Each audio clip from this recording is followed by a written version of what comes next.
Hello everyone, कैसे हैं आप सब लोग। आई होप सब आप अच्छे होंगे और आपकी पढ़ाई भी अच्छी चल रही होगी। सो आज हम फाइनल चैप्टर अपना स्टार्ट करने वाले हैं फर्स्ट ईयर का चरक समता का, जो आपके चैप्टर 12 है। ठीक है, उसका लास्ट चैप्टर है वात कला कलियत।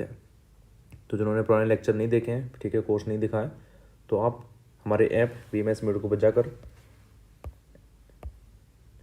कोर्स को परचेज़ करके, ठीक है, ले सकते हैं कोर्स। और लेक्चर के साथ साथ उसमें सभी प्रकार के नोट्स आपको मिल जाएंगे जो कि NCSM सिलेबस के अकॉर्डिंग होंगे। ठीक है, जो भी हमारे iOS यूज़र हैं वो क्लास प्लस ऐप को डाउनलोड करके हमारा ORG कोड KPCRZB इंटर करेंगे तो उनके भी नोट्स ओपन हो जाएंगे। ठीक है, तो चलो स्टार्ट करते हैं फटाफट से, बिना टाइम को वेस्ट किए हुए। तो देखो, इस चैप्टर में कुछ नहीं है, बस छोटा सा चैप्टर है, 5-6 मिनट का चैप्टर है, तो ऐसा कुछ इसमें खास है नहीं है। MCQ क्वेश्चन आपके बन सकते हैं, बट 5 नंबर का क्वेश्चन या फिर आपका लॉन्ग क्वेश्चन ऐसे नहीं आ सकता है। ठीक है, सबसे पहले हमारा आता है वात त्रिकोण। ऑलरेडी आपको पता है, तत्र रुक्ष लघु चित्र खर सूक्ष्म चलो अनलहा। ठीक है, ये आपको ऑलरेडी पता है। आपको यहाँ पर देखो कुछ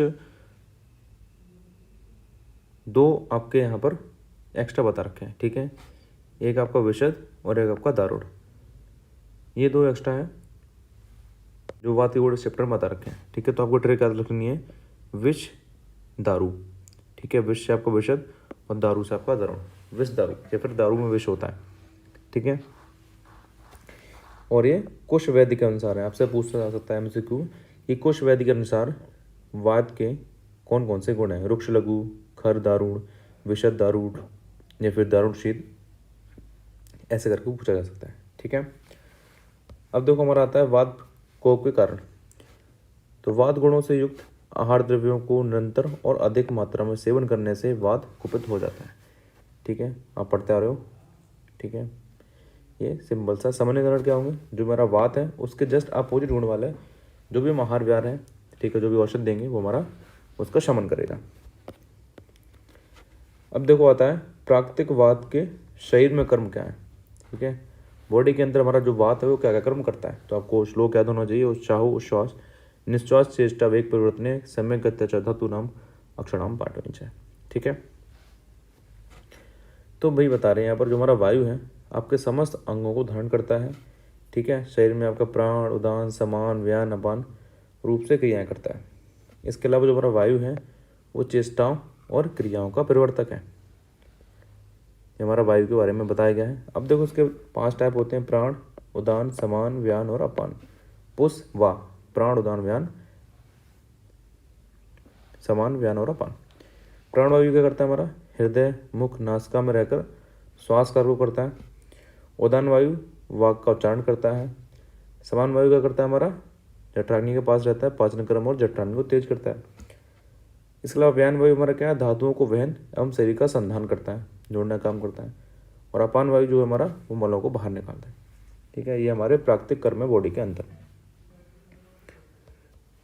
आपसे क्वेश्चन आ सकता है, ठीक है, कि प्राकृतिक तथा विकृत वायु के शरीर में कर्म लिखिए, या फिर आपसे आ सकता है क्वेश्चन प्राकृतिक लोक संचारी। आप मतलब कोई मान के चलो आप आपके ये 4 क्वेश्चन को एक में ऐड करके 5 नंबर का देंगे। ठीक है, प्राकृतिक व विकृत वायु के कर्म और आपका विकृत लोक संचारी वायु के कर्म। ठीक है, और प्राकृतिक लोक संचारी वायु के कर्म। अब विकृत वायु के शरीर में कर्म क्या होंगे, हमारे जो मैंने ऊपर हमारा काम कर रहा था प्राकृतिक, वो हमारा अपोजिट हो जाएगा। ठीक है, तो बल बड़ सुख और आयु का नाश करते हैं, सभी इंद्रियों का नाश करती है शक्ति का। ठीक है, गर्भ में विकृति उत्पन्न करती है और गर्भ को नष्ट भी कर देती है।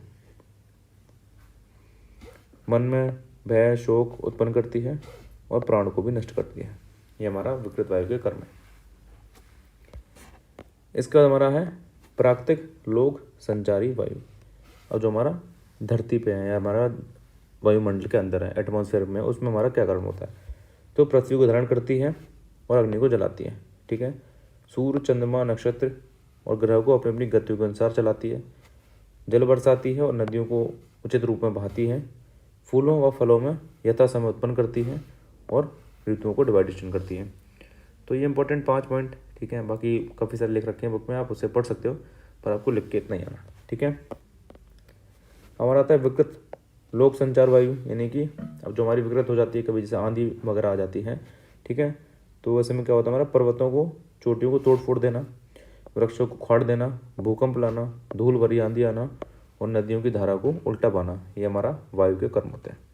ठीक है, कुछ और वायु की अन्य विशेषताएं बता रखी हैं। ठीक है, समझाने वाला ऐसा कुछ में है नहीं। वायु हमारी भगवान होती है, विभु है और विष्णु है। ठीक है, समस्त संसार की उत्पत्ति का हमारा कारण है और वायु है तो जिंदा है इंसान। ठीक है, प्राणियों को उत्पन्न करती है और उनका विनाश भी करती है, सुख और दुख को देने वाली होती है। और इसमें हमारा छोटा सा डिस्क्रिप्शन और है प्राकृतिक और विकृत पित्त का। तो पित्त शरीर में कुपित तथा अकुपित होकर शुभ और अशुभ कार्यों को उत्पन्न करता है, जैसे अन्न को पचाना या ना पचाना, नेत्रों से देखना या फिर ना देखना। इसके अलावा ऐसे हमारे प्राकृतिक और विकृत कफ के कर्म है। कफ और शरीर में अकुपित होकर शुभ अशुभ कार्य करता है, जैसे शरीर में दृढ़ता या शिथिलता, शरीर का उपचय या फिर काश कर देता है, उत्साह या फिर आलस्य उत्पन्न करता है, भ्रष्टता या फिर नपुंसकता उत्पन्न करता है और विषयों को गर्म करवाता है या फिर अज्ञानी कराता है। तो यहाँ से जो इम्पोर्टेंट क्वेश्चन आपका यही है प्राकृतिक वायु का, और ठीक है प्राकृतिक लोक संचारी वायु का। इसके अलावा एमसी क्वेश्चन बन सकता है गुड से। ठीक है, बाकी ऐसा कोई इंपॉर्टेंट से क्वेश्चन है नहीं। तुम्हारा यहाँ पर सिलेबस होता है आपका खत्म पूरा।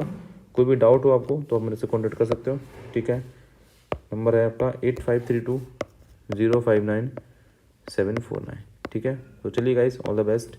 कोई भी क्वेरी हो आप मेरे से पूछ सकते हो।